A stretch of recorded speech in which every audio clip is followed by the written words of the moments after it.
কি অবস্থা? এখন দুলাভাই করে রাখতো, এখন আবার ভাইকে। আমার বোনের তো বিয়ে হয়ে গেছে না গে, তাই এই সম্পর্কে আপনারা দুলাভাই দিতাম। ও তাই? একটা সুসংবাদ আছে। কি সুসংবাদ চালু করে বলো তো? আমার বোনের ডিভোর্স হয়ে গেছে। হইবই তো, তোমার বোন তো খুব খারাপ। যদি ভালো হয়ে থাকতো তাহলে আমার সাথে সম্পর্ক টিকে থাকতো।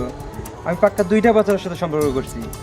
এমন কোনো জিনিস যেটা চাইছে চাওয়ার আগে আমি দিয়ে দিছি, তারপরও ও ভালো পোলায় দিকে আমার বিয়ে সাথে বসলো। আমার কাছে টাকা পয়সা নেই, এই জন্য সমস্যাটা। আপনি বাসায় যান, আমার বোন বাসায় আছে। তাই? আচ্ছা দেখি তোমার বাবা বাসায় আছে, দেখি কি করে।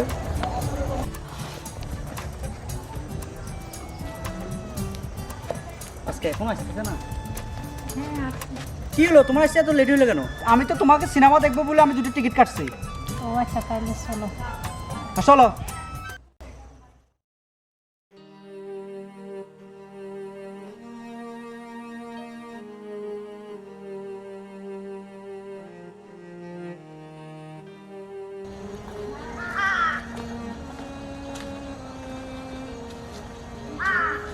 কি অবস্থা, কেমন আছো তুমি?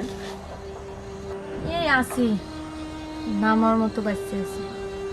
তাই? শুনলাম তোমার নাকি ডিভোর্স হয়ে গেছে। যা শুনছো তাই সত্যি। এটা কেমনে সম্ভব হয়? তোমার আমি ঠকাইছি যে, এই কারণে হয়তো আমার কপালে ছিল। আমি তোমার সুখের কারণে আমি তোমার আমার রাত জীবন থেকে তোমার আমি ছেড়ে দিয়েছিলাম। তোমার সুখের জন্য আমার জীবনটা আমি নষ্ট করে দিয়েছি, যাতে তুমি সুখে থাকো, বুঝছো? তো তারপরও তোমার এই অবস্থা, এটা শুনে আমার মাথা ঠিক নেই, তাই তোমার দেখতে এলাম। কাউকে ঠকালে নিজেরও ঠকতে হয়, কার মন ভাঙা আর মসজিদ ভাঙা সমান। তা তো অবশ্যই। এখন কি কি করবা, কোনো সিদ্ধান্ত নিছো? কি আর করবো, বাবা মা তাদের ইচ্ছায় বিয়ে দিল এক বাটপাড়ের সাথে। কি করব, নিজের জীবনটাই শেষ হয়ে গেল। দেখো তোমার আমি কিন্তু অনেক ভালো। আমার মতো ডিভোর্স মেয়েকে কে বিয়ে করবে? আরে তোমার আমি মন থেকে ভালোবাসি। তোমার 1টা না 5টা না 10টা বিয়ে হলেও আমি তোমার ভালোবাসি, বুঝছো? তোমার অনেক ভালোবাসি, বুঝছো? তোমার জন্য আমি সব কিছু করতে পারবো।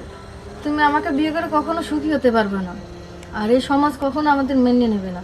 তার সাথে তুমি চলে যাও, তোমার মা বাবাও পরে অশান্তি, আমার ভালো লাগবে না। কারণ 2 দিন পরে যদি আমার কেউ কথা শোনায়, আমার সহ্য হবে না। তার সাথে তুমি চলে যাও, ভালোবাসো, ভালোবাসার মতোই থাকো।